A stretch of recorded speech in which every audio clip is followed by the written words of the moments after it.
This is a production of Off the Hook Sports with Dave Hooker.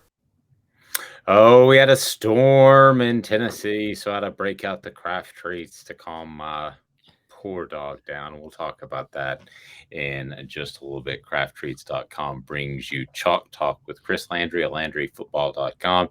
And if you have yet to go to that website, then what the world are you thinking? Just get there. No more about any level of football, be it recruiting, college, or the NFL. You do a fantastic job. I mean, Chris Landry is an advisor for NFL teams, so he can be an advisor for you. That is pretty awesome. So, when you get your thoughts, just kind of in general, Chris, as we look towards this past weekend in recruiting, it was the last big one for a lot of schools.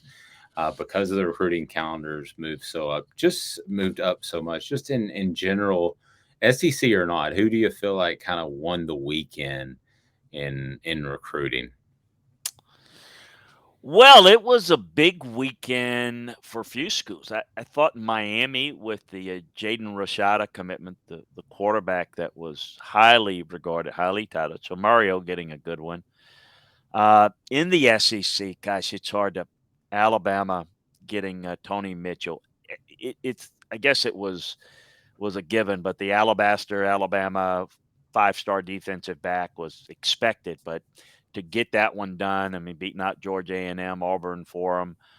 So that was big, long, reactionary, quick twitch defensive back that's going to end up first round in the draft. Here's the next one. Big Ten Wisconsin had a nice week. Iowa had a really nice weekend. Penn State got a couple of nice commitments. Even Nebraska did.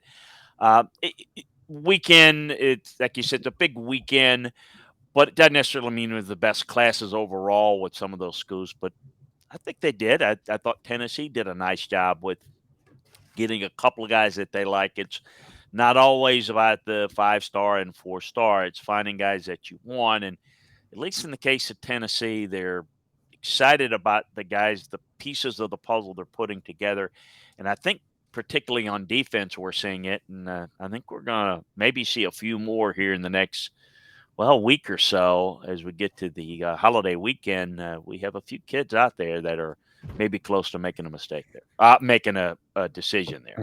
Well, some are going to make a mistake. Yeah, well, yeah. That's true too. I mean, some guys committed to Butch Jones and Jeremy Pruitt, but anyway.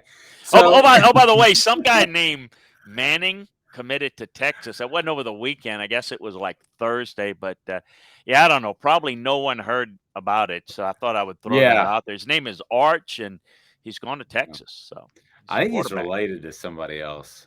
He is. Maybe Gus Manning, the sports information director at Tennessee. Maybe that's. I think that's it. I think that's it. Okay. Who, by the way, will turn 99 years old on July the 8th, and was the sports information director for the University of Tennessee when some guy named Nealand was there.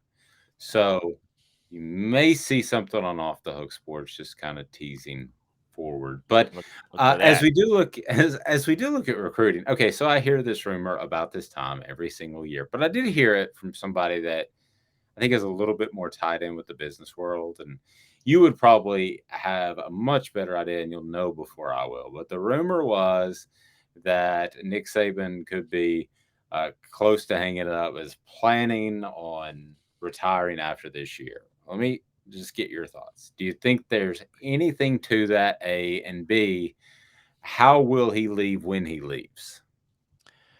I think it's fair to say that he's definitely on the back nine of his career, clearly, but deep into the back nine. So he can see the clubhouse. I don't know when that's going to be. Look, could I create a scenario with this team, which, by the way, looks like a great Alabama team, win it again, all again, and walk out on top? Yeah, I could see that. It's not really how Nick operates. I've always, and again, people always say, when is he? I think he's going to do it as long as he feels good and as long as he feels like he can compete. Now, people have said because of the recent dust-ups that he doesn't like the way college football's headed, and if that gets to a point where maybe certain things are not addressed, could that spur him to leave soon? I mean, perhaps. It's possible. I don't have the answer when he's gonna go. I mean, if he doesn't know when he's gonna retire, and Terry doesn't, I sure as heck don't know. I can just guess, but people have always said, and people always ask me, and like, well, what was he?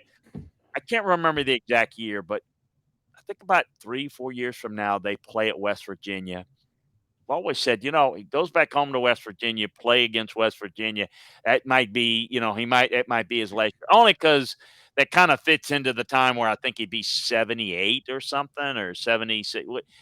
I have no idea when he's going to retire. And I think everybody's just guessing. And if you keep guessing, you're going to be right because every year it's kind of like, when is Tom Brady going to retire, Dave? One more year. You got one more year. Well, you're gonna I think it's that way. I think he is in a situation where you gotta take him on a year-to-year basis. He's given no indication that this is his last year. I think as long as he's healthy and as long as Terry is healthy, then, I don't see it retiring after this year, but there's circumstances that could change that, mainly health. But maybe the state of college football might.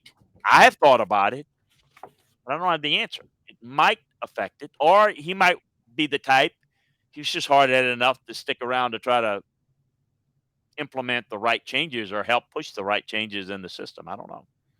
You talk about Brady, that makes me think of Gronkowski, who announced his retirement, unless Tom gives him a call. Could Yeah. Nick Saban call Rob Gronkowski and say, I need an offensive analyst? Could you join the staff? And how would those two guys get along? Yeah, I would say no. Then I would say hell no, and I would say not very well. That's the short answers to your question. That Good call ain't stuff. coming. And Good stuff. that call's not coming, and that call's not being answered if it didn't mean No. anything to you. Sounds like the biggest odd couple in the history of man. Yeah. Mhm. Chill pills, full spectrum CBD treats that contain minor cannabinoids that increase the benefits of CBD. It's great for situational anxiety for your pet.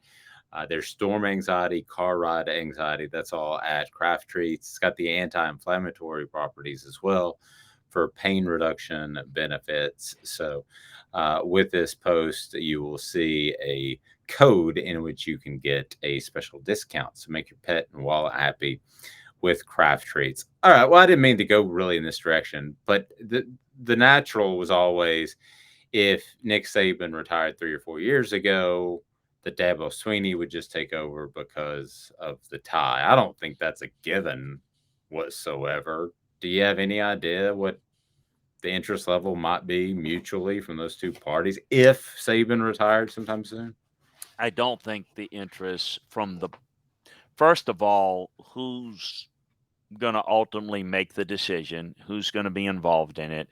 Um, I doubt Dabo Sweeney would be offered the job. I also think Clemson is kind of home for him. So I don't see that. I am not as high on Dabo Sweeney as others. I think he's done a phenomenal job. I don't think that he'd be as good a fit as people think. People naturally tie him because he's actually beaten Alabama in the biggest game, um, and he's an Alabama guy. So people put it together. But I don't really see it, and I don't think there's a clear answer. What would be interesting, I've always said, it depends on when he retires.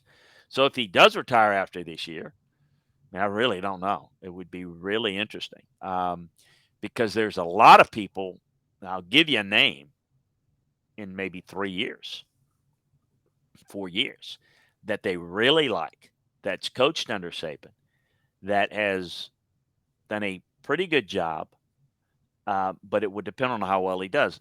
They like Mario Cristobal a lot. Now, I don't think Mario Yeah. Cristobal is a good game day coach at Oregon, but if he's able to turn around Miami and win big and challenge, that would be a name to watch. But I don't really I don't really know. I mean, Kirby's not leaving his school to go to Alabama. No. It's What about just Mel it's Tucker? Mel Tucker would be an interesting guy. And in 3 years, if he continues to have Michigan State, ascending and going to even to a different level, that puts him in play. I think it puts in play any number of people that we're not talking about right now, because if they start, how things are when you're hot and you're really you know, and yet if you are now, you might cool off.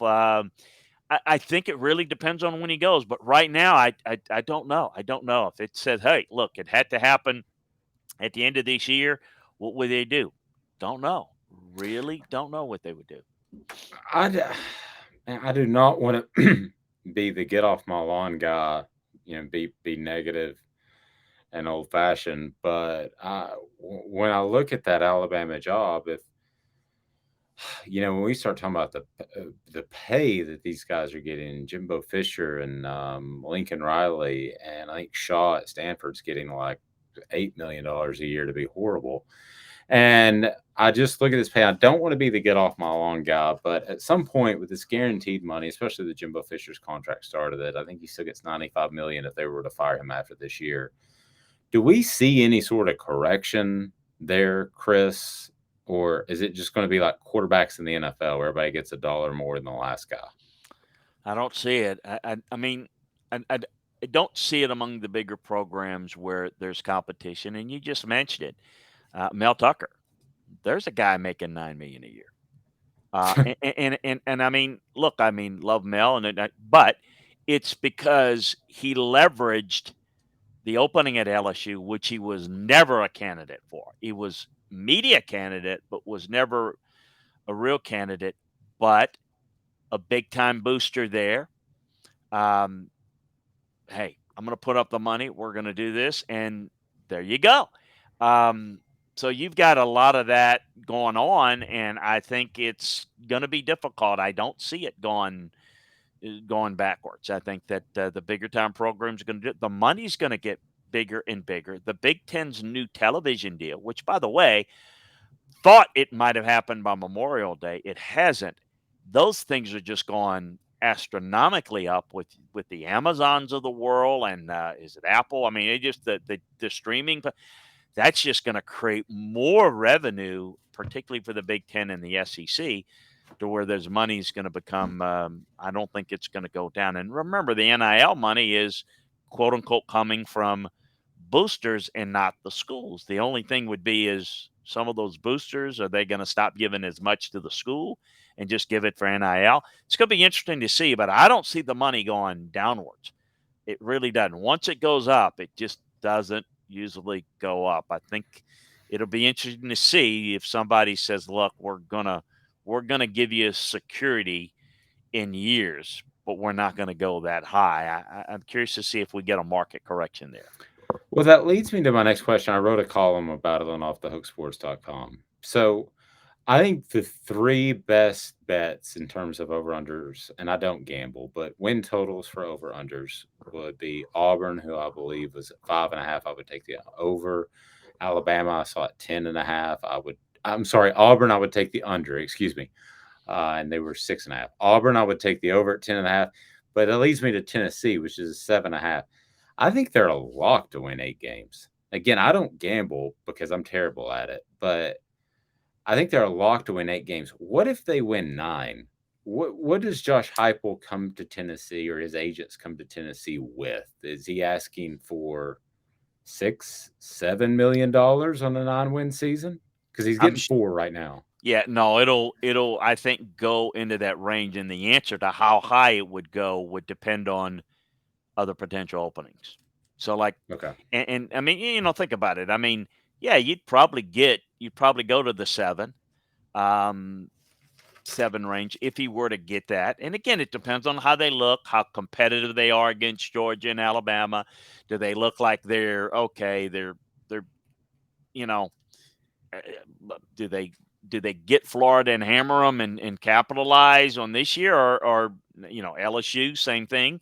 Those are two teams that, quite frankly, if they had to play 2-3 years from now, I don't like their chances maybe as much as I do this year, but we'll see. So I would see that it could go into that maybe 7.5 range. But if there's somebody else, a job out there that would be maybe a threat just for leverage, because we know that is used, then it could go a little bit higher. Because I do think it is fair. If I were going to sit there and say they got to 9 wins and they look really good and they built off of it and they continue to roll in recruiting, you can make the case. Mel Tucker's getting $9 million. This guy probably deserves it, and it's a tougher league and all that. Which, by the way, Mel Tucker is a guy that we could probably see come into the SEC relatively soon if the right job opens up. So I could see him getting an extra $1.5 million, maybe even 2 more per year if somebody else comes calling. But who's that going to be? What time with big time jobs are going to come open? A little early for that. We'll get into that, but don't have a feel for that yet. The Oklahoma job was not a real candidate last year. But if that Oklahoma job came open, and I know things didn't end well for him at Oklahoma, but that if he becomes a big time, guy and somebody comes calling like that, you could absolutely see his name get mentioned. Are you telling me that administrations and feelings and allegiances can change, Chris? Oh, it's shocking, I know. And look, it's shocking that an agent would use leverage even if it wasn't true to get more money. Shocking, I know. Unbelievable. I tell you, your pet won't be shocked by that thunderstorm that rolls in, because they're going to have the chill pills from crafttreats.com. Again, crafttreats.com. You got a link here where you can save a good percentage on craft treats. They got the chill pills, full spectrum CBD treat, contains minor cannabinoids that increase the benefits of CBD. They've got the also the anti-inflammatory properties, so pain reduction benefits. They got it all. So with the age that Chris and I are getting into, we're considering some craft treats ourselves. So have a fantastic day, everyone. This has been a production of Off the Hook Sports.